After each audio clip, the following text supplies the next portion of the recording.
Uno. Buenas tardes, les damos la bienvenida al conversatorio Profes al Museo en tiempos de COVID-19. Esta conversación se desarrolla en asocio a la exposición No es la peste, Memorias de la gripe española de 1918 desde el presente. El día de hoy nos acompaña un grupo fantástico de docentes, de investigadores, de los que hace parte el profesor Oscar Armando Castro, Carolina Sierra Rangel, Alexander Valle Cifuentes y John Freddy Palomino. Pues estos profes tienen mucho en común, además de ser docentes en tiempos de COVID-19, y es haberse formado como investigadores, como docentes. Entonces quiero dar paso a este conversatorio haciendo una muy breve presentación de sus perfiles, porque creo que ya ellos mismos nos van a ir contando quiénes son y por qué han llegado hoy acá, cuál es el motivo que nos reúne. Nos hemos estado apasionados mucho preparando este evento para estar con ustedes. Entonces les voy a contar un poquito de nuestros invitados. Alexander Valle Cifuentes es licenciado en Ciencias Sociales de la Universidad Distrital Francisco José de Caldas, magíster en Educación de la Universidad de los Andes, ha trabajado en la Secretaría de Educación del Distrito, en el Ministerio de Educación Nacional, y ha sido consultor del Observatorio Nacional de la Calidad Educativa. Actualmente es asesor general de la Dirección General del Instituto para la Investigación Educativa y del Desarrollo Pedagógico, IDE. También nos acompaña John Freddy Palomino, licenciado en Ciencias Sociales de la Universidad Distrital Francisco José de Caldas, con estudios en Geografía de la Universidad Nacional de Colombia, y magíster en Estudios y Gestión del Desarrollo de la Universidad de La Salle. Igualmente está Oscar Armando Castro, doctor en Historia de la Universidad Nacional de Colombia, tiene un postdoctorado en Estudios Avanzados de la Universidad Nacional de Córdoba, Argentina, y es actualmente docente del Distrito y también de la Universidad de Vinculación Especial de la Universidad Distrital Francisco José de Caldas. Finalmente, Carolina Sierra Rangel es licenciada en Ciencias Sociales de la Universidad Distrital, también es magíster en Estudios Sociales de la Universidad de Rosario, docente en Economía en el programa del Diplomado de Bachillerato Internacional del Gimnasio de los Portales, y asimismo es docente de la Universidad Javeriana en Educación a distancia. Bueno, este es un equipo, como ustedes ven, múltiple, plural, y lo más importante, ha estado acá muy cerca de lo que nos está sucediendo, y queremos hacer una conversación muy tranquila alrededor de algunos ejes.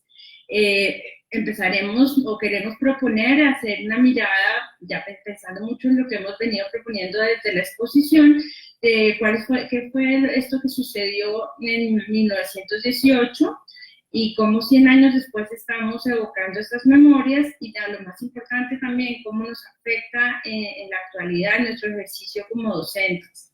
Entonces, bienvenido, yo soy Marcela Tristancho, coordino el área educativa del museo, y vamos a estar entonces en esta conversación.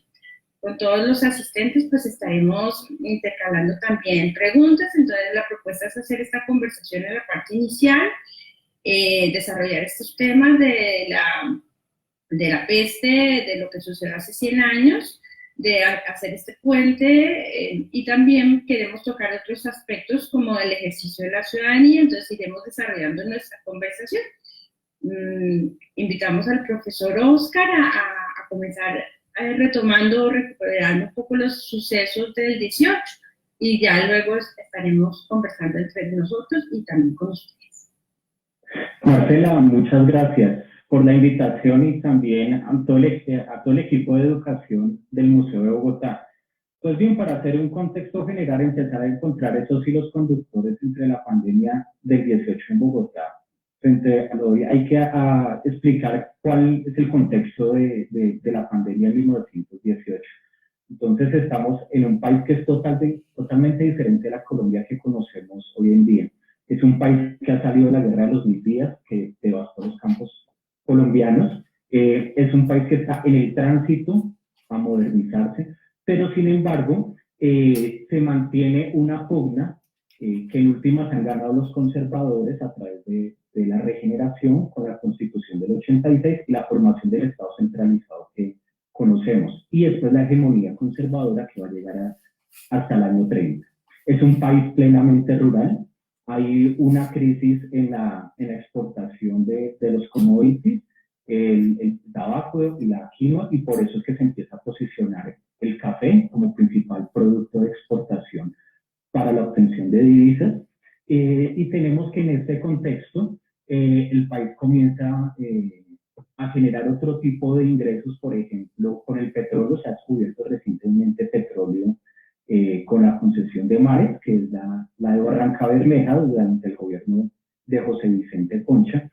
En el tiempo en que va a ocurrir la pandemia con el gobierno de Marco Fidel Suárez, es en el que va a ocurrir la famosa danza de los millones, que es la compensación económica que Estados Unidos le dará al país por el robo del Canal de Panamá. En este contexto que también vamos a tener dentro de la pandemia las características sociales y económicas de nuestro país y también de nuestra ciudad de Bogotá, una ciudad que alcanza unos 100.000 habitantes, una villa muy pequeña, donde la salubridad pública es muy escasa, muy escueta, donde el problema de hacinamiento, de informalidad y el trabajo es supremamente precario. Cuando llega la pandemia, la gente aún enferma tiene que salir a trabajar, como lo estamos viviendo hoy en día, y van a surgir todo este tipo de elementos donde la población completamente enferma, la sociedad empieza a tener ciertos virus. Inclusive Santiago de Castro, que va a ser el alcalde de Bogotá, va a enfermar de la peste. Como va a suceder en países europeos, no se van a poder velar los muertos, como sucede en los países europeos, no se pueden velar los muertos y se tienen que enterrar de inmediato en el cementerio central. Hoy conocemos el cementerio central en la 26. El sistema médico, el sistema sanitario muy precario también, porque no hay una política de salubridad pública, se tiene que acomodar. Frente a ello, el Hospital San Juan de Dios, hoy cerrado, y el Hospital de la Ortúa se convierten como la primera línea para combatir la epidemia, que la vamos a vivir entre octubre y diciembre del año de 1918. Toda la actividad se ha de tener dentro de la ciudad por la misma cantidad de contagiados. El tranvía, que en un primer momento va a ser arrastrado por mulas hasta que llegue el sistema eléctrico, se frena totalmente las actividades públicas. En este tiempo no había fútbol, entonces la gente no iba al Nemesio Camacho porque no existía, pero la gente va a las corridas de toros. Había unas temporadas pequeñas, temporadas taurinas. No existe la Plaza de la Santa María, entonces imaginemos como las plazas de los pueblos en tablas, más o menos así era como la gente accede a ello, y se tienen que suspender algunas corridas de toros. Los partidos políticos se tienen que unir para enfrentar ello. Hay disposición de recursos públicos, también hay donaciones de las empresas privadas frente a ello, y acá vamos a encontrar un papel importante que va a ser el papel de la educación, que es el tema que nos convoca hoy en día. Entonces venimos de el poder de los conservadores, donde hay un mutuo acuerdo entre la Iglesia y el Estado por el concordato con el Vaticano. Entonces la Iglesia tiene un gran poder sobre la educación, y para fines del siglo XIX se ha dispuesto de que la educación primaria es una educación gratuita, pero no necesariamente obligatoria, y la responsabilidad del Estado central es hacia la educación secundaria, y los municipios o departamentos se tienen que encargar de la educación primaria. Acá vamos a encontrar importante el papel de la mujer como maestra, ¿sí? Y la crisis también dentro de la misma cantidad de recursos en la educación. Entonces, las maestras se van a formar dentro de las normales de señoritas, en oficios varios, en oficios de artes, etcétera, para poder entrar como maestras a las escuelas. Pero la escuela también empieza a jugar un papel importante. Va a ser totalmente diferente a la escuela urbana, que va a tener un periodo de 6 años, a la escuela rural, que se va a conformar solo en 3. Y la escuela le empieza a jugar no solo a la modernización del país, como herencia de los liberales del siglo XIX, sino también a la conformación de unos valores dentro de la sociedad. Y esos valores van a estar primero sobre la higiene pública. De ahí va a empezar una pelea que viene desde la colonia, una pelea contra la chicha, por ejemplo, de que la chicha es insalubre, etcétera, y otros elementos sobre el cuidado del cuerpo, sobre la higiene social, que van a conformar prácticamente lo que va a ser la red de servicios sanitarios durante el siglo XX, pero van a ser apalancados en un primer momento por la educación como este proyecto modernizador que va a venir del siglo XIX. Entonces me parece que este es un contexto supremamente muy general para que podamos iniciar la conversación, Marcela. Muy bien, Oscar. Sí, precisamente preparándonos un poco para todos estos temas de la exposición que hemos estado desarrollando en estos días y además que nos tocan tanto en la situación que estamos viviendo, ¿no? Redescubriendo, viendo también un poco valorando qué es lo que de pronto hacen los niños en el colegio, ¿no? Los padres encontrándose con otras realidades y también nosotros los maestros. Me parece muy interesante todo ese panorama que nos dibujas de un país que ha salido de la guerra a los 1000 días, ¿no? Un país empobrecido, un país que luego tiene todos estos conflictos y donde la escuela realmente está, toda esta normatividad y todas estas leyes están hasta ahora enunciándose con unos índices de analfabetismo bastante altos, ¿verdad? Y que hasta ese momento, en 1916, se emite una regla, una ley que regula la educación, como bien lo trae esa colación, lo rural, ¿no? Lo urbano, incluso la educación nocturna. Entonces estamos hablando de una Bogotá muy, muy distinta a la que estamos viviendo hoy, pero también con ejes y con temáticas similares. Entonces es un poco la idea que ya vamos a pasar a nuestro segundo, digamos, eje de la conversación, que tiene que ver con este contexto actual, cómo estamos viviendo la experiencia. Yo, cuando estaba en este proceso de investigación, también vi cuadros y fotos de la época, ¿no? Y los elementos didácticos o lo que, por ejemplo, Antonio Cano, un pintor representativo de ese momento, representa a los niños con su pizarra, ¿no? Su gis y su pizarra, y leíamos noticias que decían que uno de los sustos del contagio en este momento es que los estudiantes anotaban en la pizarra que llevaban con su tiza o gis y limpiaban así con la mano y muchas veces con la saliva, ¿no? Entonces había todo un tema de que bien lo mencionaste hacia el cierre de tu intervención, de higiene, ¿no? De puro contagio muy fácil en esos ámbitos educativos. Entonces, la pregunta es, ¿pasamos del GIS y la pizarra a la tablet, al internet, a pensar en esa conectividad que nos estamos también cuestionando, ¿no? ¿Cuántos niños realmente tienen estas facilidades? ¿Cómo están haciendo los docentes para resolver todos estos temas de tener 30, 40 estudiantes en esa distancia? Entonces, me gustaría mucho que ir ya tejiendo ese hilo hacia el contexto actual, cómo se vive la experiencia de la ciudad, habitar la ciudad, el ejercicio de la ciudadanía territorialmente en esta época del aislamiento, el cuidado de estos días que estamos teniendo. Entonces, pues sí, invito a nuestros panelistas a que nos ayuden a seguir desarrollando la conversación en esta pregunta, en este eje, ¿qué es lo que está pasando en estos días? ¿Cómo estamos viviendo esa situación? Y cómo ejercemos la ciudadanía y todo el tema de la docencia. Si quieren continúo yo, Marcela, tal vez planteando. Entonces, la idea es ir conversando en esta tarde. Bueno, yo quisiera hacer relación a lo que planteaba Oscar, y es el papel de la escuela en el siglo, del siglo XX, y es que pues, un punto interesante es que la escuela siempre ha sido la formación, o ha tenido un papel de la formación de la ciudadanía y el ejercicio del acercamiento a la nación. Y en este caso, una constitución muy cercana a la escuela está cumpliendo ese papel, está haciendo un ejercicio de formación alrededor de los valores patrios, el himno nacional, los símbolos patrios, está acercando al individuo a que se reconozca como nacional colombiano. Pues todavía esa identidad de colombiano todavía no, y de colombiana todavía no es muy fuerte. Entonces también habría que pensar cómo en este momento la ciudadanía era una ciudadanía restringida.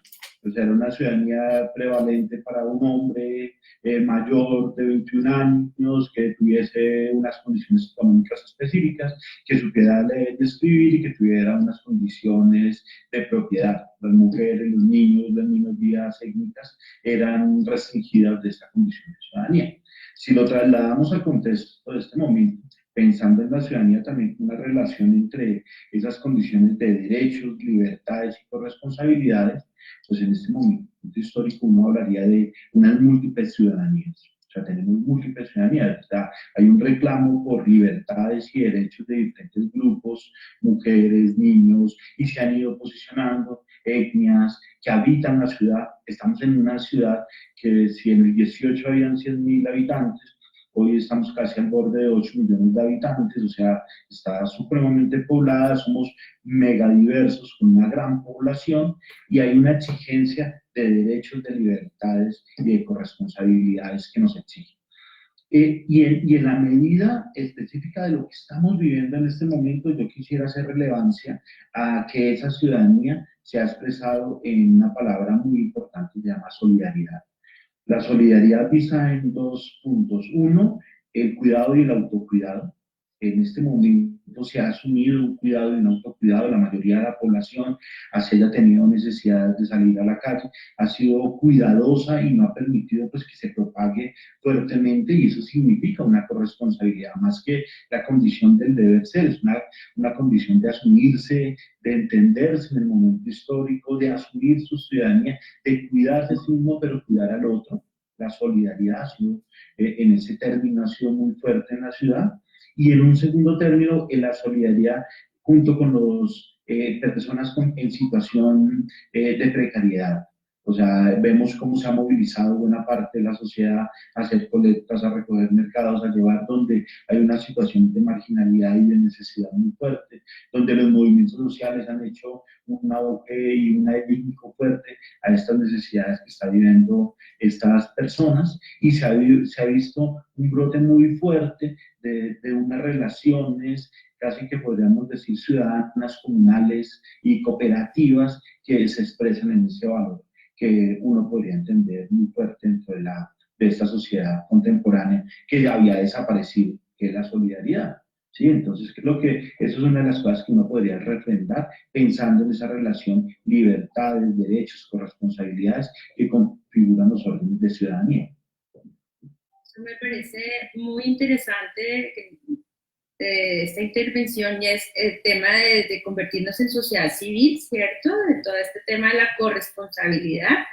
Efectivamente uno siente que hay otro sentido del cuidado, con todas las dificultades también, porque evidentemente sabemos que esto también ha generado alertas y temas que nos obligan a mirar y ampliar las direcciones, y también ese es el sentido que queremos tener con este conversatorio, ¿no? Hacia dónde tenemos que apuntar como museo, como sociedad civil, como docentes.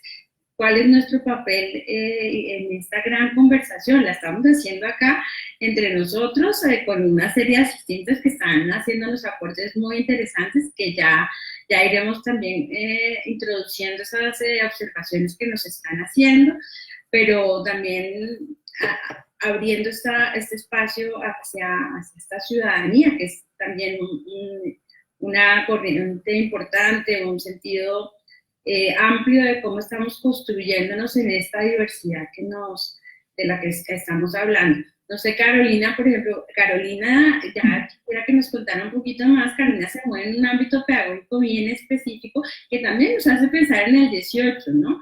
Hablábamos desde el enfoque de género un poco cuál era el lugar de las niñas, de la educación para la mujer en hace 100 años, en el 18, qué está pasando ahora con estos grupos específicos. Hoy en día hablamos de modelos de educación propia, modelos de educación flexible.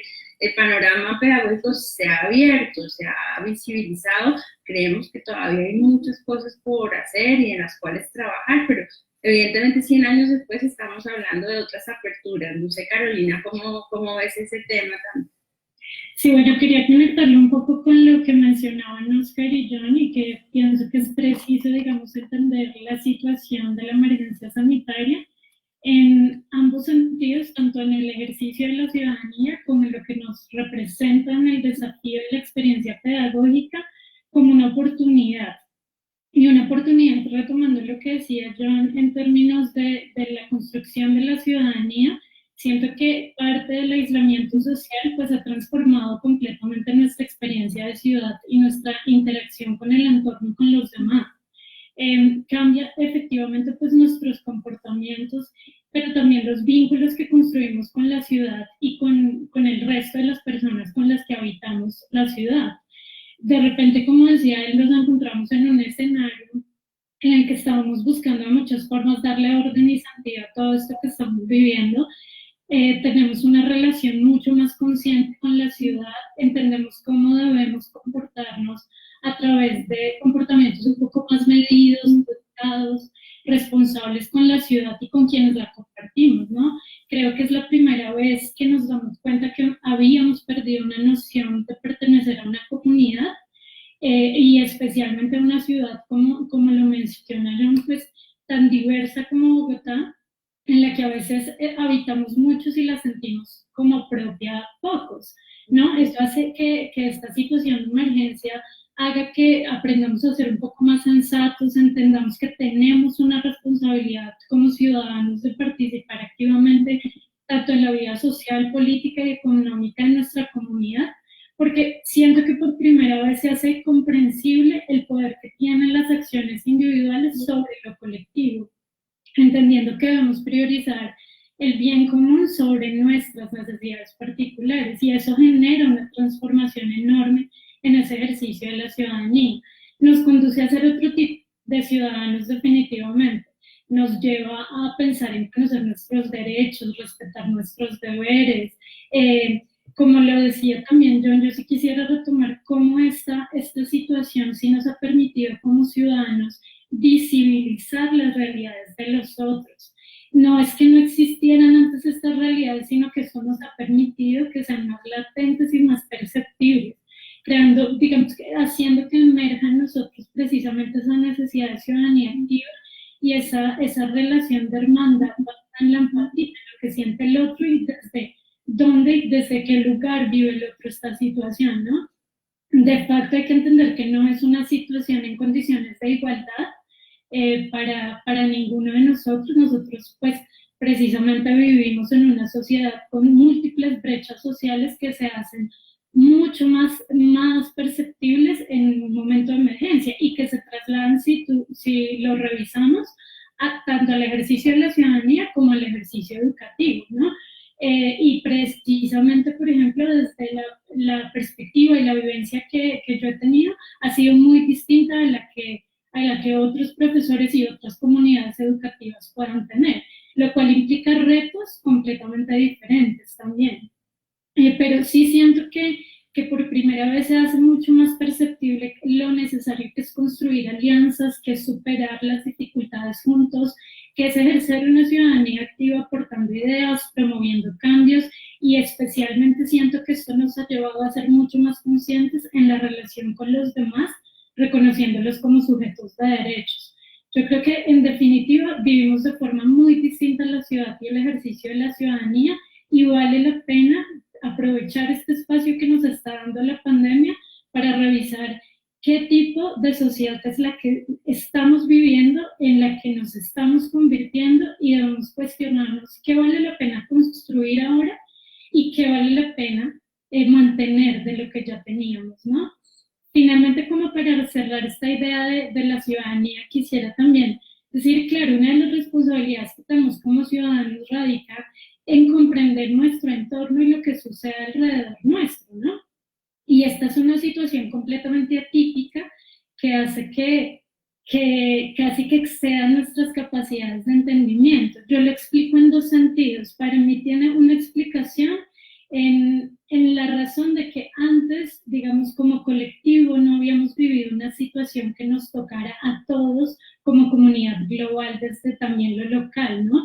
Digamos que antes las tragedias y pues las situaciones difíciles, los destinos fatales no eran compartidos por todos, ¿no? Y eso hacía que precisamente esa empatía con las situaciones o el sufrimiento de esos pequeños grupos poblacionales que padecían esto, pues fuera de muy pocos.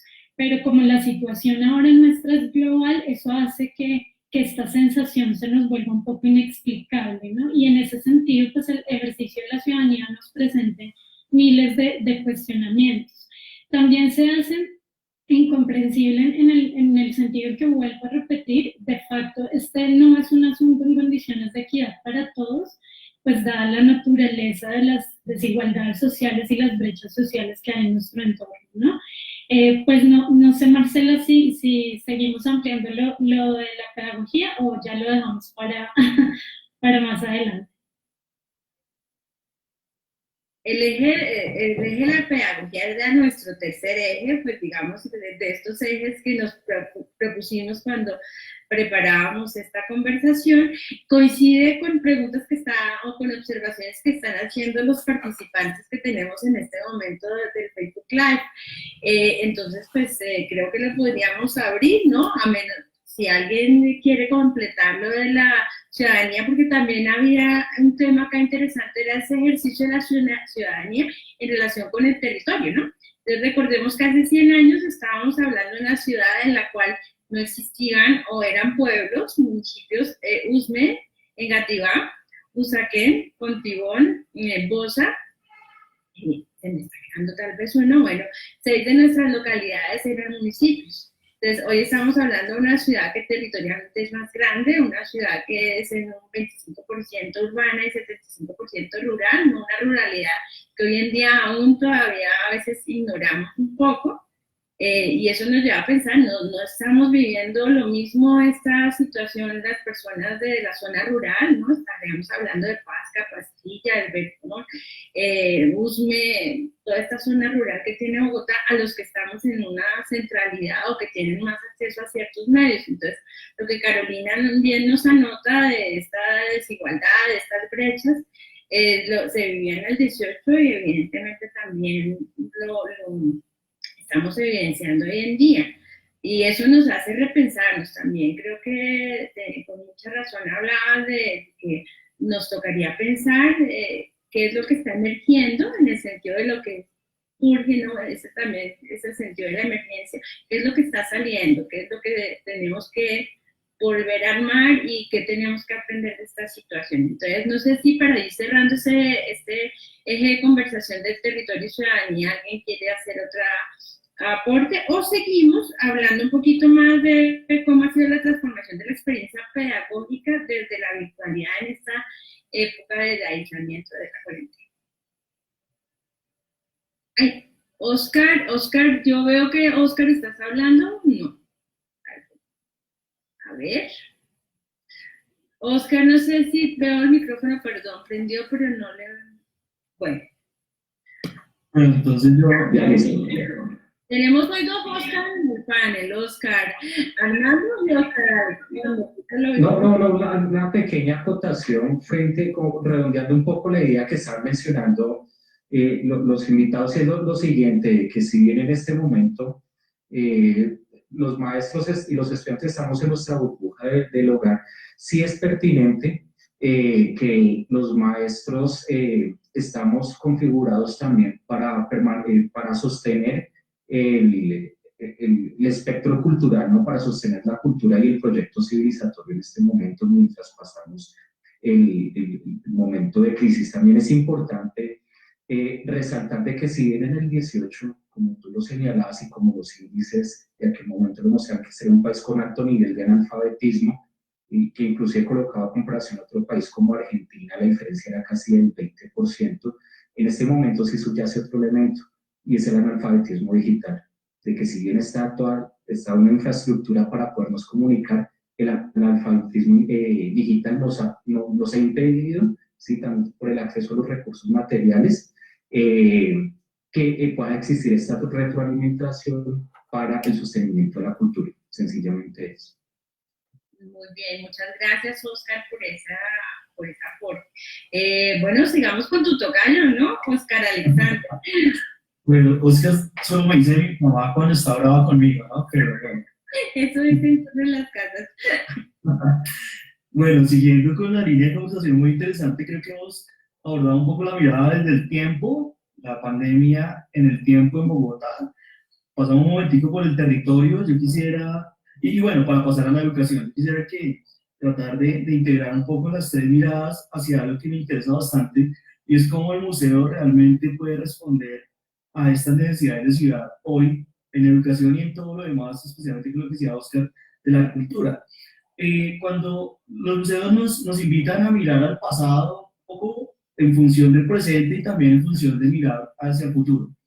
Y esto creo que es lo que estamos viviendo perfectamente hoy, ¿cierto? La exposición que ustedes nos han procurado nos muestran que, si bien es cierto, como decía Carolina, la sociedad que estamos viviendo está cambiando y muy rápidamente, la ciudad está cambiando también, pues es cierto que hay unas tendencias que han estado presentes, ¿sí? Hay algunos autores que a mí me gusta estudiar para entender esto de la sociedad del siglo XXI. Uno es Harari, la misma Diana Uribe, y bueno, hay otros en educación, hay uno que se llama Weisbrot, que han estudiado estas megatendencias. Hay 5 megatendencias que las podemos ver en 1918, hace poco más de 100 años, digamos, y hoy. Por ejemplo, él habla de 5 desafíos. El primero es el desafío tecnológico.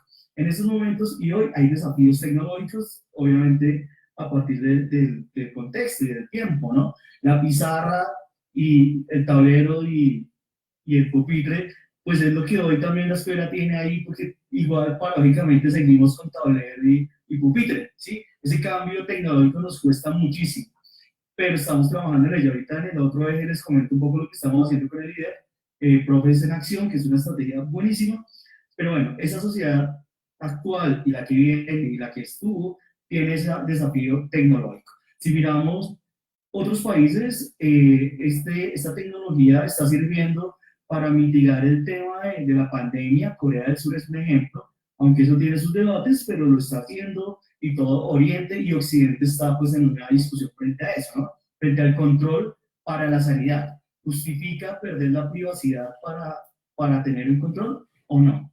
El segundo desafío es el desafío político, pues porque, como también lo dijeron ahorita, Bogotá es una ciudad global y los problemas ahora son globales, por los medios de comunicación, la globalización, la tecnología. Pues ya no estamos en un mundo chiquitico, sino en un mundo gigante. Entonces, la sociedad, el desafío político implica eso.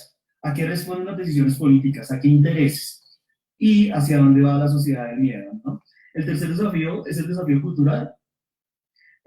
John lo planteó bastante bien, y es como las sociedades, tanto en ese momento, pues tenían unos sesgos y unos paradigmas, la brujería, la santería, el pulso conservador, y ahora, pues, ¿cuáles son los desafíos culturales? Si tienen que ver con las libertades, si me quedo en casa o no, si pierdo mi libertad, teniendo en cuenta ahora las diversidades, teniendo en cuenta ahora, pues, todo lo que va emergiendo.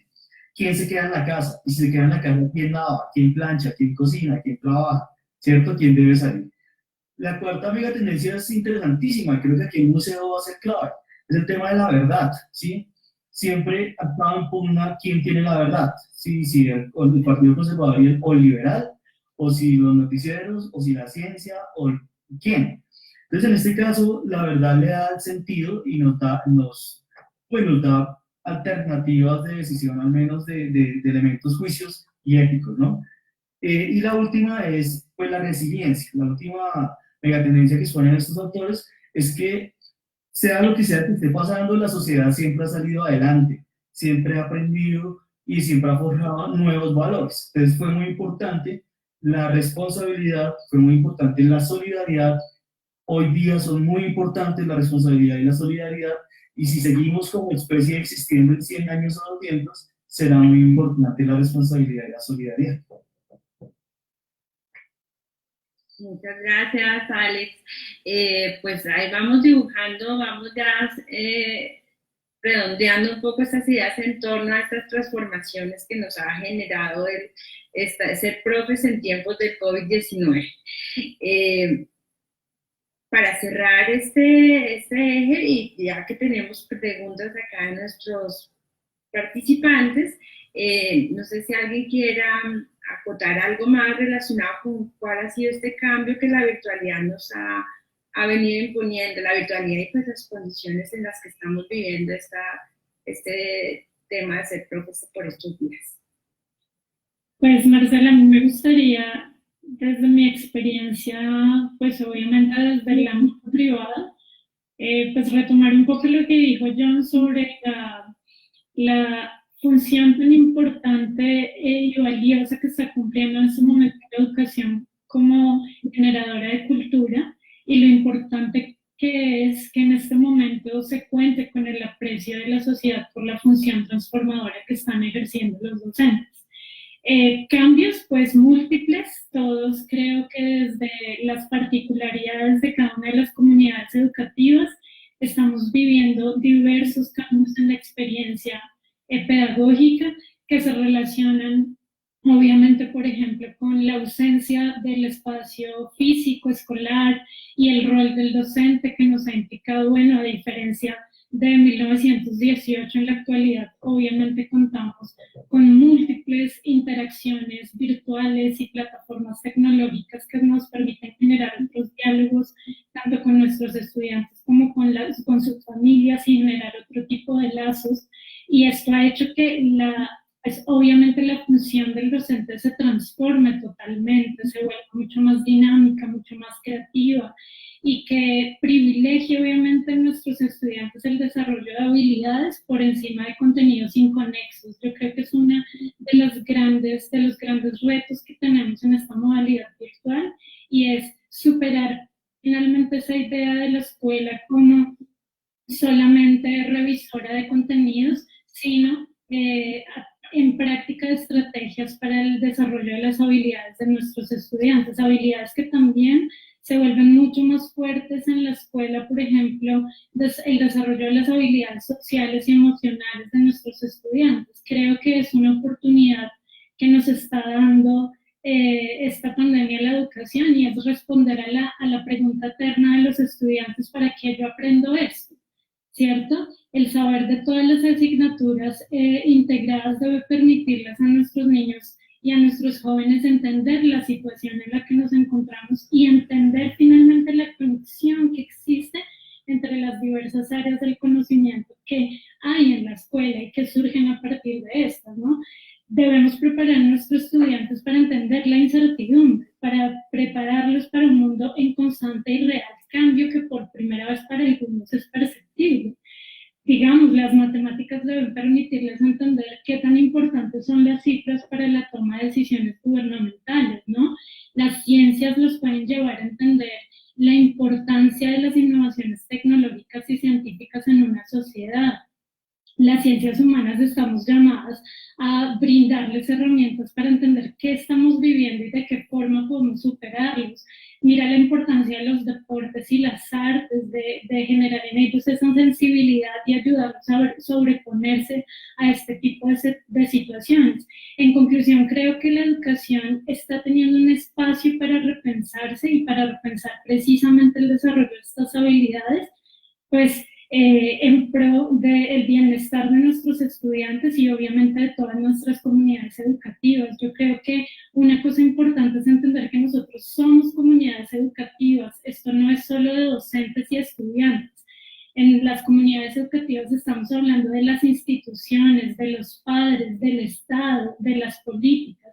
Y esto nos debe permitir a todos entender que estamos llamados a generar cambios reales en la educación y cambios también que respondan obviamente al entendimiento de esta emergencia para nuestros niños y nuestras niñas. Entonces creo que estamos llamados a esto. Finalmente quería cerrar con algo que dentro de mi institución y en mi situación particular ha sido una bandera y es trabajar tanto en lo virtual como en lo presencial, todos los cambios en relación con que nuestros estudiantes entiendan que son seres sociales y que por tanto estamos llamados a construir y practicar con ellos modelos colaborativos de aprendizaje.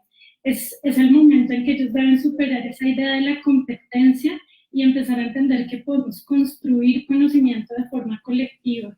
Entonces, aprovechando estas oportunidades, son momentos de generar obviamente en ellos autonomía, convertirlos en protagonistas reales de sus procesos de aprendizaje y estimular fuertemente el espíritu crítico en ellos desde ese aprendizaje cooperativo que nos va a permitir obviamente tener pues una mejor educación y una educación de calidad para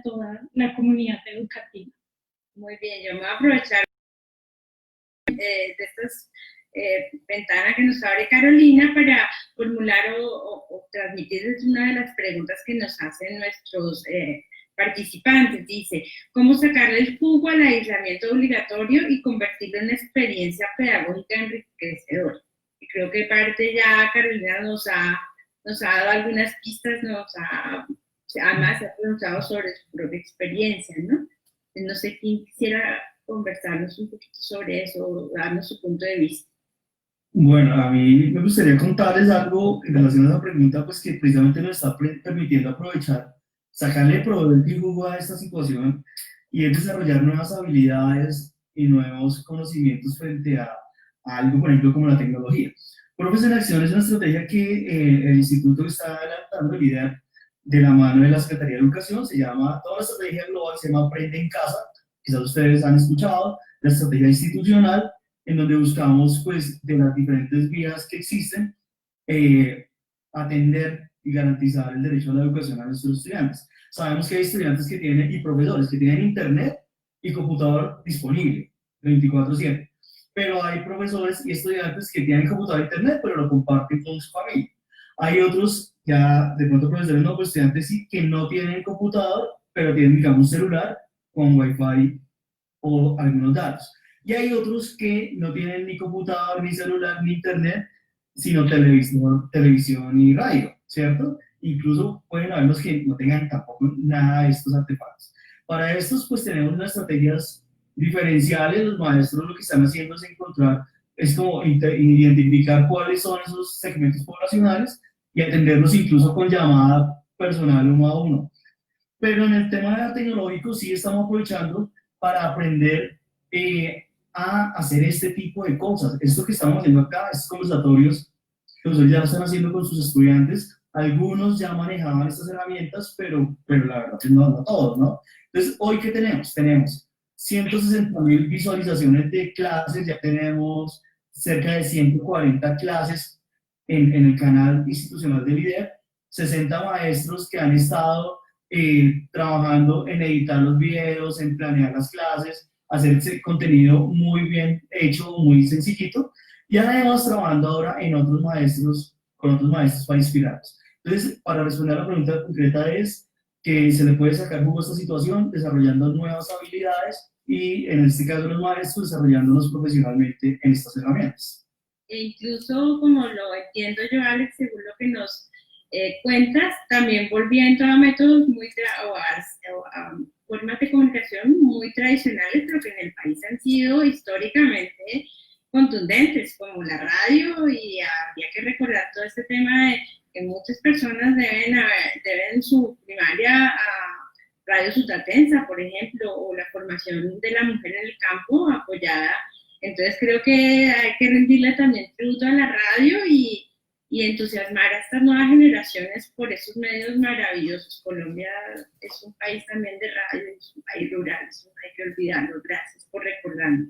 Nos quedan 2 preguntas y más o menos unos 17 minutos. Entonces les propongo que nos podamos partir ese tiempo en estas 2 preguntas y dejar una cuota muy cortita para un cierre. Entonces la segunda pregunta tiene que ver nos interrogan sobre si creemos o creen ustedes que puede haber, cuáles son esas afectaciones que pueden darse en el desarrollo de la investigación académica teniendo en cuenta esta situación. Entonces, la segunda tiene que ver con las afectaciones a la investigación académica. Las voy a formular de una vez para que pensemos cómo las queremos contestar. Y la tercera es muy importante también, tiene que ver con cómo podemos prevenir y atender la salud mental de los niños y adolescentes, y yo diría que también de los docentes, en la cuarentena.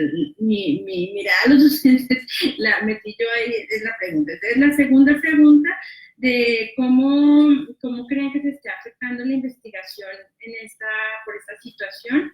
No sé quién quiera comentar sobre eso. Marcela. Mira, yo parto de lo siguiente. Bueno, primero la cuña de lo que estaba mencionando Alex. Mañana tengo un capítulo a las 10 de la mañana sobre una reflexión de educar en pandemia, que participo también de la estrategia que mencionó Alex. Y yo voy al punto siguiente, y es, por ejemplo, lo siguiente. En el año 18 había información sobre cómo se transmitían los virus. En el año 18 la gente tenía un vago recuerdo o casi no recordaba de otra pandemia en 1890 y en otras epidemias que durante el siglo XIX, la colonia de viruela, de tifo, etcétera, etcétera. ¿Sí? Es decir, el papel de la historia es hacer preguntas al pasado, obviamente desde un contexto del presente. Y básicamente en eso me apoyo también y gracias también al Museo de Bogotá por visualmente haber colocado esta exposición en el Instagram para empezar a establecer estos hilos entre el presente y el pasado. Entonces quiero mencionar lo siguiente, que lo importante no es remitirnos a la historia, porque lo importante es pensar y reflexionar sobre el pasado, es decir, el pasado que tiene que enseñarnos justamente para este presente. Entonces ya empezamos a ver pistas, ¿sí?, de que hay elementos de que sucedieron y que podemos tomar aprendizaje de ellos. Sí, claro, obviamente en este momento no podemos regresar a las universidades, a las escuelas, a seguir construyendo conocimiento, etc. Pero existen otras redes de conocimiento. Si en el año 18 teníamos el problema del analfabetismo, este momento es el problema del analfabetismo digital, ¿sí? Y en el Internet hay todas las posibilidades, bases de datos, hay también la posibilidad a cursos gratuitos que se están ofreciendo las universidades, plataformas como estas prácticamente ya se encuentran libres. Entonces también es el propósito que las redes académicas comiencen a fusionarse de una manera tal que este tipo de conocimiento se empiece a divulgar. Hace poco otra institución como lo es BiblioRed tiene a disposición, por ejemplo, una biblioteca digital supremamente grandísima para que los maestros también tomen apoyo de esto, ¿sí? Hay una serie de elementos que a través de la BiblioRed nos podemos retroalimentar de ello. Yo, por ejemplo, hace mes y medio yo no sabía editar un video. Sí, claro, yo uso otras herramientas tecnológicas, claro, aplicadas a la investigación, el uso de Atlas-T, de Mendeley, de Slacks, etcétera, una serie de programas utilizados para la investigación en vivo. Pero frente a la divulgación de la enseñanza, que es lo que estamos incluso haciendo en este momento, yo no sabía cómo editar un video. Y entonces cuando me hicieron la invitación en el video para dar estas clases, poco a poco he ido perfeccionando mi técnica, ir consultando tutoriales de internet, cómo mejorar la calidad de un video, cómo hacer mejor una plataforma, etcétera. Entonces yo creo que la pandemia también nos va a cambiar para bien, ¿sí? Y cuando rompamos esta burbuja en la que estamos en nuestros hogares, quizás vamos a entender un poco más de cómo va a ser el proceso de enseñanza y de retroalimentación y sobre todo de nuestro proyecto civilizatorio que estoy insistiendo en el sostenimiento de la cultura. De esto podemos sacar muchas ganancias. Muy bien, entonces a ver, les cuento que esto está una locura, nos han hecho muchas más preguntas, entonces vamos a tratar de ser como lo más juiciosos para poder abrir por lo menos, dar voz a esas inquietudes. Entonces, vamos con la tercera, o sea, importantísimo, la salud mental. ¿Cómo cuidamos la salud mental? Aquí nos la hace nuestro participante en relación con los niños y adolescentes. Yo le agregué los profesores porque también lo he vivido como docente. Uno está absolutamente sobreexigido en un espacio que no diferencian qué es ser docente, qué es ser mamá, qué es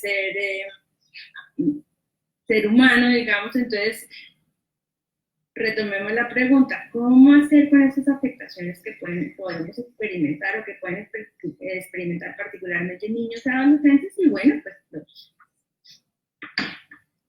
Yo quiero comentar alrededor primero lo que planteaba Oscar de cómo se afecta la academia, sí, se afectan las prácticas, pero yo creo que hay nuevos aprendizajes y hay algo importantísimo para la academia y es que aparecen nuevas preguntas o se ensalzan preguntas existentes anteriormente, o sea, preguntas que se hacen sobre las condiciones básicas de la existencia y eso es fundamental. Y lo enlazo pues con la salud mental de los docentes, que también como docentes yo creo que una de las cosas fundamentales que nos ha permitido salir un poco de este momento es entender que el tiempo cambió. O sea, entender que el tiempo cambió. Y eso, hacerlo con los compañeros, hablarlo, dialogarlo, hacerlo evidente, o sea, sacarlo, porque es que sí, nos empezamos a quedar encerrados, estamos encerrados, confinados, pero estos son medios específicos que también nos permiten nutrir y generar estas comunidades. Nos podemos encontrar en tiempos y en momentos que tal vez no podíamos encontrarnos con otra gente. Yo personalmente lo digo, me ha servido bastante este momento para reencontrarme con compañeros, amigos y familiares que hacía mucho tiempo no tenía la oportunidad, por las dinámicas de la cotidianidad, de visitar, y he tenido la oportunidad de visitarlos virtualmente y encontrarme con ellos. Y eso ha mejorado mi salud mental, que en los primeros días estaba un poco corrida. Muy bien, entonces yo acabo de tratar de cerrar con este par de preguntas más que nos han llegado. Hay una pregunta relacionada con cómo podemos, es el momento ideal para implementar prácticas educativas que enriquezcan valores de convivencia y cultura a través de arte, deporte y cultura. ¿Están los docentes preparados? Esa es una. La otra es cómo podemos cambiar el analfabetismo tecnológico. La última sí ya es de comunicación, entonces la contestamos al 100. Entonces la primera es, ¿estamos preparados los docentes para promover esos valores a través de la cultura, la convivencia? ¿Y ese es el momento? Pues Marcela, quisiera intervenir conectando un poco la pregunta de la salud mental con esta, y es, depende de cómo entendamos el espacio educativo, ¿no? En la medida que nosotros entendamos el espacio educativo como un espacio de interacción social y de construcción de habilidades sociales y emocionales entre todos los que habitamos ese espacio escolar, pues obviamente vamos a cuidar la salud mental de nuestros niños, de los profesores y en general de con quienes compartimos esa comunidad educativa. Es que el espacio escolar ya no es un espacio en el que solo interactúan niños y docentes y solamente hay una interacción académica. El espacio escolar se compone de múltiples actividades en las que se desarrollan otro tipo de relaciones mucho más profundas. Y en ese sentido, la virtualidad también nos permite generar ese tipo de lazos. La escuela no solo se limita a las clases, ¿no? Personalmente y desde mi experiencia institucional, nosotros hemos llevado a cabo todas las actividades y los escenarios que hemos podido trasladar, los hemos llevado a cabo, y para nosotros lo más importante es precisamente la construcción de esa relación con nuestros estudiantes, de cómo se están sintiendo ellos y sus familias en este momento. Entonces creo que es una apuesta institucional, una apuesta personal, del cuidado también de cómo las instituciones están cuidando de sus docentes, cómo les están permitiendo el diálogo, espacios de comentar cómo se sienten y asimismo a los estudiantes. Y por tanto creo que obviamente, para responder ya la última pregunta, todo es un proceso. Creo que muchos docentes y en muchos lugares, creo que el compromiso de muchos docentes ha sido adaptarnos y asimismo a los estudiantes. Y por tanto, creo que obviamente, para responder ya la última pregunta, todo es un proceso. Creo que muchos docentes y en muchos lugares, creo que el compromiso de muchos docentes ha sido adaptarnos a esta nueva situación e ir en ese aprendizaje, en el que creo que todos hemos incluso aprendido de nuestros estudiantes. Estoy segura de que muchos docentes hemos tenido la oportunidad de que nuestros estudiantes nos enseñen muchas cosas de precisamente la virtualidad y lo digital, ¿no? Y siento que es un proceso en el que la escuela se ha ido adaptando también de acuerdo a sus posibilidades y a las intenciones de cada uno de los profesores. Yo lo veo como una oportunidad de seguirnos capacitando, de seguir brindando herramientas, y te aseguro que ningún profesor que haya atravesado por este proceso va a volver a hacer sus clases iguales en la presencialidad. Creo que vamos a tener un camino muy, muy grande, muy recorrido sobre nuevas herramientas que nos van a permitir llevar a la práctica ejercicios mucho más interesantes de aprendizaje. Muy bien, yo aquí quisiera tomarme la libertad, aunque no la contestaría como panelista, pero esa pregunta última de cómo podemos cambiar el analfabetismo tecnológico, retomando cosas que también ha mencionado Oscar. Creo que esta situación nos impulsó a todos a hacer un cambio. Esta franja es un ejemplo clarísimo. La franja de Profes al Museo la hacíamos en el museo, aunque a veces salíamos a territorio en la medida de nuestras posibilidades. Siempre estábamos con la angustia de cuántas personas van a llegar, cómo hacemos para conectarnos más, ¿no? Entonces, esta condición que estamos viviendo hizo que nos planteáramos este formato en el que hoy estamos generando ese espacio. He visto que hay más de 80 personas participando, entonces me parece que para nosotros como museo también es un reto esto del analfabetismo tecnológico, cómo trascender, cómo aprender, cómo abrir otros espacios. Entonces, este es el primer Profes al Museo en este formato, no va a ser el último, y aunque retornemos a una ya presencialidad más recurrente, yo no digo normalidad porque lo decía en un conversatorio pasado, no creo que volvamos, no deberíamos volver a esta normalidad, deberíamos seguir muy inquietos y preguntarnos qué es lo que tenemos que transformar. Entonces, este es el primero de una serie de conversatorios a los que seguiremos invitando. Entonces, por hoy agradecemos a nuestros panelistas, a nuestros invitados, a los profes que con tanto cariño tenemos presentes en el museo y para los cuales estaremos abriendo más caminos con otras además poblaciones, ¿no? La primera infancia, las personas con necesidades educativas especiales, adultos mayores. Acá hablan del analfabetismo tecnológico, y el analfabetismo tecnológico pues es algo que nos inquieta a todos, ¿no? Y la última pregunta, la última observación que nos hacen es en qué canal de YouTube se pueden encontrar estos videos. Entonces la respuesta es, y el comunicador de todas formas luego ya nos dará más tips o más datos, pero pueden consultar los videos que se han producido en los eventos del museo en la propia página de Facebook, que están ahí alojados. Entonces, para que los vuelvan a localizar, los socialicen, y estaremos con un tiempo avisándoles para que nos continúen acompañando en este espacio. Entonces, muchísimas gracias. No sé si queremos hacer algún cierre, hemos sido muy juiciosos con el tiempo, nos quedan 3 minutos, entonces. Bueno, sí, un agradecimiento muy especial al museo. Ojalá los demás museos de Bogotá y el país tomen esta referencia para abrir sus puertas y dar el paso. Como la pregunta, la última que decías, pues cómo combatir ese analfabetismo tecnológico, pues dando el paso, consumiendo también, apoyando a los que están haciendo este tipo de eventos, difundiendo y participando en la medida que se pueda. Muchas gracias a todos los que han estado ahí y pues seguiremos atentos. Muy bien, entonces yo cierro y alcancé a ver una última anotación que nos hace y dice, siguiendo las intervenciones, me gustaría que hablara sobre la responsabilidad de los padres en cuanto a la formación virtual de sus hijos, teniendo en cuenta que son herramientas que no son usadas adecuadamente. Entonces, creo que eso nos deja también con una idea muy importante de hacer o dedicar otro de estos espacios de conversación al tema de familias que educan en casa, por ejemplo, porque de la noche a la mañana creo que todos nos convertimos en familias que educan en casa, sin haber tenido muchos elementos para poder desarrollarnos como padres y pedagogos. Entonces, el tema es maravilloso, creo que la conversación fue muy fluida, de verdad que estamos absolutamente agradecidos como museo, esperamos volver a tenerlos en otros espacios.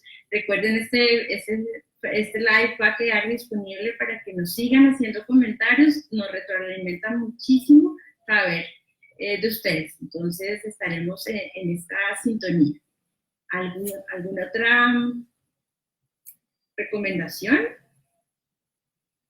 No, un agradecimiento al museo y sobre todo la posibilidad de encontrarnos entre distintas voces, porque entre todos estamos aprendiendo de este momento, de todas estas circunstancias. Tanto los estudiantes como los maestros y los padres de familia estamos justamente atravesando una situación que nadie imagina, y en medio de esa situación ya tenemos que pasar de una contingencia a un plan real, a una cimentación ya de ideas mientras superamos la crisis. Muchas gracias, Marcela, y a los demás participantes y a quienes nos ven por su atención. Bueno, muchísimas gracias nuevamente y nos recordamos que pueden visitar la exposición en el Instagram y seguirnos en las redes del museo. También en Facebook tenemos un grupo de comentarios y les recuerdo el nombre de la exposición: No es la peste, memorias de la gripe española desde el presente. Entonces, bienvenidos y muy amables por habernos acompañado. Hasta luego. Adiós.